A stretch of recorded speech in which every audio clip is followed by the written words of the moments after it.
Hello, hello, and happy Tuesday.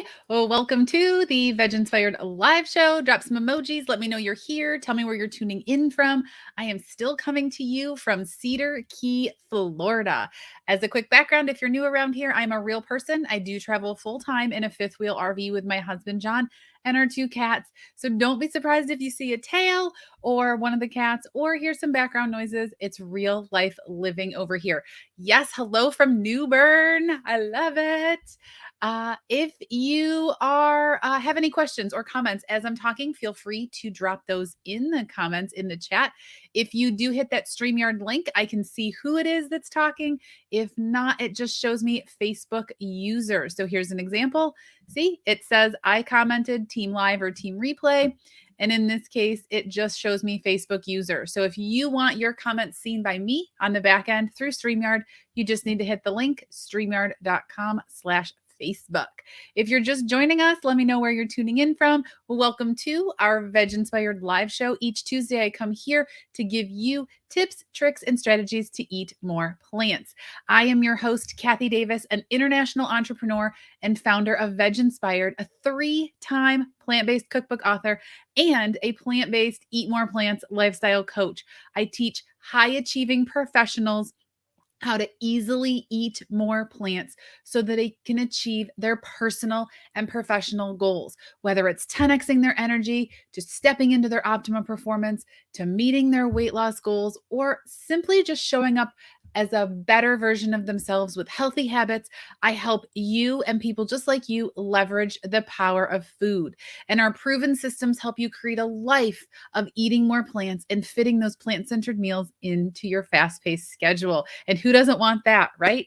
So a quick announcement, if you are feeling stuck or frazzled and want a dose of inspiration with me in a Zoom room face to face, next week I'm hosting a revised version of the Using Food to Fuel Your Goals Masterclass, Healthy Habits for High Achievers. This workshop is going to help you move from frazzled to follow through as we explore healthy habits, foods for fueling your body, how to fit them into your schedule, and more. And you can register at the link going below, veginspired.com/masterclass. And remember, I don't think we're at 100. The first 100 people do receive the bonus free meal plan. So make sure you get registered for that and save your seat. Now, last week I talked all about mindset, and I shared my secret sauce on mindset, and specifically the mindset needed for eating more plants and making that dietary lifestyle change. If you have not watched that video or you want it, comment mindset below and I will tag you so that you can have access to it as well.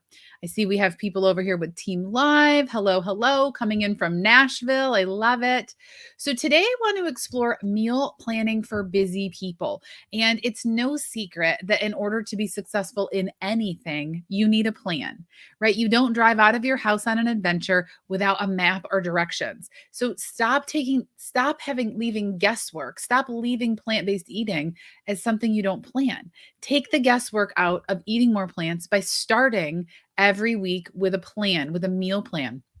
Meal planning changed my life in 3 ways. One, it helped me save money by decreasing the food that went bad in the fridge, and 2, by cooking nourishing meals at home versus ordering takeout. Who are my takeout people? You're just like, oh, I'm too tired to cook. Let me get pizza. Let me get Chinese. Let me get tacos from the local plant-based place. Like, I was there. I always wanted to eat out rather than cook.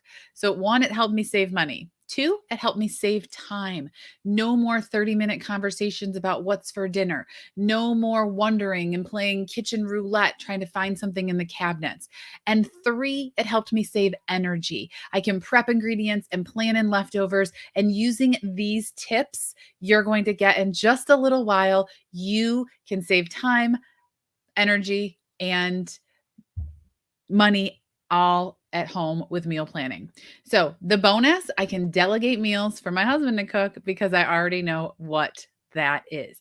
So let's dig into those 5 steps for planning plant-based meals or eating more plants meals for busy people. Are you ready? Type an enthusiastic yes, give me some hands up, drop some fire in the chat, and let's get into this. So step number 1, I hope you have a pen and paper. But remember, this is always accessible in the guides section in the Facebook group or over on YouTube, so you can go back and watch it. So, step number 1 is to build a recipe arsenal. Build those resources of your favorite recipes.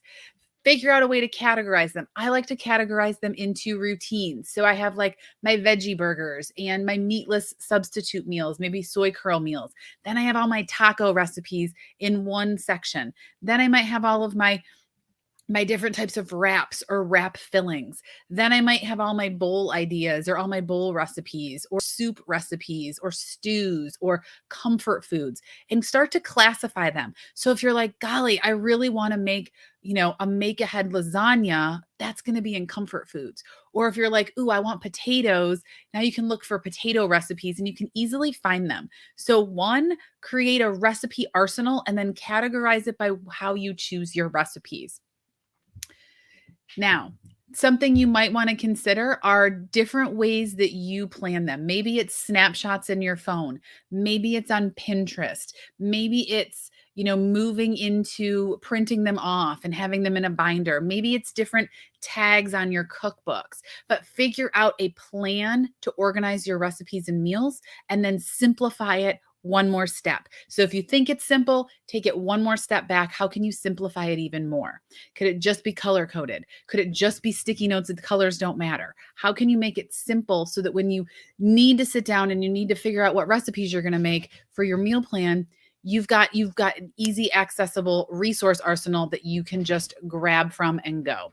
So 1, get that recipe arsenal squared away. And like I said, it may simply just be a list of your favorite meals and the source where they are.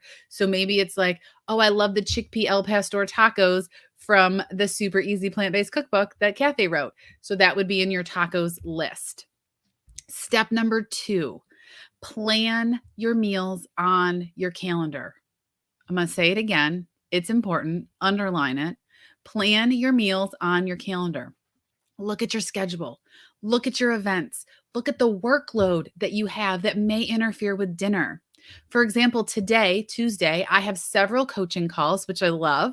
And then I have my Eat More Plants Academy group coaching call, which I also love. So give me some fire if you're in the chat and you would love to be part of that group coaching. So that is tonight.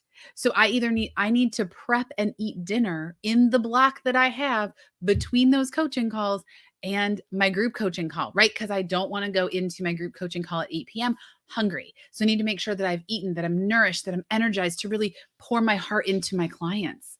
So I take that timing into consideration when I plan my meals. I can't plan meals or cook meals while I'm cooking, right? So those things, those events on my calendar, those appointments that I have, my schedule, that's not a surprise to me. I don't get off of work or shut my computer. Eddie's got the case of the Zoomies. I don't, shut my computer for the end of the day and say, oh, I've got calls. I'm not going to be able to cook. I'm already like, okay, I have calls today. I have an hour and a half block. What can I fit into there so that I'm nourished? I'm not hungry and I'm energized and I'm ready for the evening. So I don't plan elaborate meals on Tuesdays. Usually it's some type of leftover or some type of super easy taco meal because I love Taco Tuesday. So I want you to really think about being smart with your time, looking at your commitments, looking at your workload. Maybe you have a meeting till 5 o'clock or 6 o'clock every Tuesday. Maybe your kids have somewhere to go, or your spouse or partner has an extracurricular activity that they're involved in. Maybe you are involved in an extracurricular activity. Be smart about your time. Figure out those places where you can cook. It might even be that your meal is a simple reheat meal because you only have 15 minutes to feed your family of 5. Step number 3, and this is almost as important. I don't even think that these are steps. I really think they're just 5 key points. Plan meals you're excited about. Y'all, there is nothing worse than having to go into the kitchen after a long day and cook something that doesn't excite you, right? If you're cooking for multi-preference households, you're going to want to center your main meals around a plant-based option that excites you. Then let the omnivores add their animal-based fillings, things like tacos, things like pastas, things like potatoes, Buddha bowls with different grains or noodles or veggies, maybe a fun sauce, and then everybody can kind of build their own, right? But you have to plan meals that excite you. Now, something that I haven't mentioned, and I'm going to mention it right now. A meal plan does not have to be 21 different recipes from 21 different cookbooks or sources. You can simply say, I am making rainbow quinoa salad from VegInspired.com that I'm going to divide into 5 bowls and I'm going to eat that every day for lunch.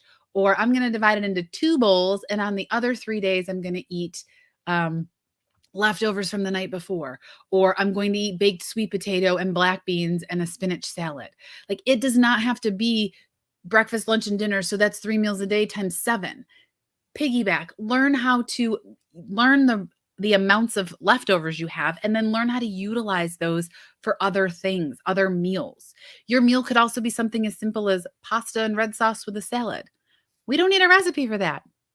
Even somebody who way back when could barely boil an egg, I could make pasta, right? So really tap into it not having to be 21 different recipes. Maybe for breakfast, your meal plan says oatmeal. And you wake up in the morning and you're like, I'm feeling warm oats. Or you have warm oats and you're like, you know what? Tomorrow I want overnight oats. So you make a note to yourself, before I go to bed, prepare my overnight oats, right? Stepping into being prepared. Step number 4, ingredient stack. So this is perfectly coming off of what I just said. Look at your meals and stack ingredients. You need peppers and onions for 2 meals this week. Maybe you only buy 2 peppers or 1 pepper and 1 onion and use half for each. Maybe you just prep both peppers and both onions for both meals at the same time and you just separate them and put them into separate baggies and or little containers, and you cook up the one on the first meal and then the next day you cook up the next one, right? Utilize your time. Look at how you can ingredient stack, ingredient prep. Need rice for 2 meals? Cook a big batch. So that way you're not having to wash the dirty dishes and clean up every single day. You can easily reheat rice on the stove, just steaming it in a little bit of water, or you can microwave it, whatever your preference is. But I really want you to think about how you're piggybacking. You do not have to turn that Instant Pot on or that rice cooker on every single day to make a small portion of rice. You can cook it and prep it throughout the week. Tip number 5, variety. Variety is the spice of life. One of the biggest mistakes I see people making is eating the same thing and then they quit because they get bored. Now, I'm not telling you that you have to eat a variety of meals. Maybe it's it's as simple as changing up the bean that you're using, or changing up the veggie, or changing up the lettuce, the greens. Maybe you've been on a spinach kick and you're kind of getting bored, so you decide to do kale and you're like, well, you know what? I don't really love the kale raw, so you put a little bit of water in a pan and steam the kale covered for 2 to 3 minutes until it's bright green and soft, and now you have kale. You could eat that warm, you could eat that cold, you could eat it with a salad dressing. So it just gives you some variety. Maybe you love sweet potatoes and you haven't had baked potatoes in a while. Maybe you love noodle bowls, but you keep, focusing on more of the Asian noodle bowl, and you decide this time you're going to do the same noodles, but you're going to use red sauce, or you're going to use a pesto, or maybe some type of bolognese. So you're going to get a little bit fancier, but using variety, even as simple as changing the spices or the sauces, right? Setting yourself up for a win so that you don't get bored or stuck in a rut. So like I said, some of it is just simply changing out your protein, use tempeh or tofu or beans. And others could be, changing, maybe you've always used cauliflower, so you try broccoli. Or maybe it's as simple as adding in some cabbage to your salad to give it a different crunch. And then another option would be try a different cuisine. Maybe you love Mexican foods, you love that cumin, so you shift a little bit and try more of a Mediterranean. It still uses cumin but has some more warmer flavors. Or you love Indian inspired curries, or you love Asian. Maybe you try some different spices or different recipes that really pull that in. Maybe a za'atar to bump up your favorites. So maybe use za'atar, which is a multi-spice blend versus Italian seasoning. So really, really think about ways that you can have variety. So let's review this really quick. One, organize your recipes and meal ideas, and it could be as simple as a list. Two, plan on your calendar. Don't take the week for granted. If you know that Wednesdays are the busiest days you have at work and you come home exhausted and you start to connect every Wednesday, I want to eat takeout, make Wednesday leftovers of the meal you never want to miss, right? Maybe you love lasagna. So every single week, you make a big plate of lasagna and you put it in the freezer and you portion that out. So on Wednesday, you come home and you've got this comfort food, plant-based lasagna that you love, that you don't want to miss. You don't want to eat takeout. You want to eat that food that you have. Step number 3, plan meals you're excited about, right? Plan it on your calendar, plan the meals that you're excited about off of your recipe arsenal, which was number 1. Step number 4, ingredient stack. Look at the ways that you're using different ingredients throughout the week so that you can maximize your time. Step number 5, add variety. You don't have to go it alone. You don't have to be super creative, right? It could be as simple as swapping out a protein, trying tofu in place of beans, or just trying a different bean. You love kidney beans, try cannellini beans. They're basically a white kidney bean. You love black beans, maybe try them roasted. You love chickpeas, maybe try them as a hummus. Or maybe you love hummus, so try it as a whole chickpea in your meal. Just start to add variety so that you can change up texture and taste. And then really one of the big things is to just start. Take imperfect action. I know it's hard. I started over 5 years ago meal planning, and I remember the first day I was like, I'm going to do this. And I had 75 cookbooks. I had a shelf of cookbooks. We still lived in a house then. And I was like, oh gosh, I don't know where I'm going to start. And I stopped and I took a step back and I said, okay, what's my time look like? What recipes do I really want? What am I most excited about? Let's pick a couple of them and let's try this meal plan thing. And then the next week it was trying all the dinners. And then the next week it was, what am I going to plan for breakfast? And then the next week it was, okay, what am I going to do for lunch? Can I prep one meal, one salad for lunches and take it all week? Can I, do leftovers from the night before? What's going to work with my family situation? So you really have to step into that. But until you take action, it's all just theory. You don't know what's going to work. So if I can inspire you to do anything, take action. Try meal planning for the day. Try meal planning for a couple of days. Just try meal planning for the week or weekend or one meal a day for several days. Whatever you do, just take action. If you do want an easy template that I use to plan my meals, my grocery lists has everything on it, foods that you have in the house that you need to use up. Maybe it's the cabbage that's been back in the back of the produce section, or maybe some cilantro in the door that you really want to get used up. You can put those on there as you sit down to plan, and then you have all of the resources at your fingertips. If you want that template, drop template, right? Write template in the comments and I will send it over to you via Messenger. I hope that you get registered for our Using Food to Fuel Your Goals masterclass, really taking you from frazzled to follow through as we explore those healthy habits, foods for fuel, and how to fit them all into your schedule and more. And another way that I meal plan, which is super helpful. You can register for that at veginspired.com/masterclass. And I will see all of you next week. Next week, we will be live in the masterclass in the Zoom room, really taking it to the next level of eating more plants. Thanks for tuning in and have a great week. Bye.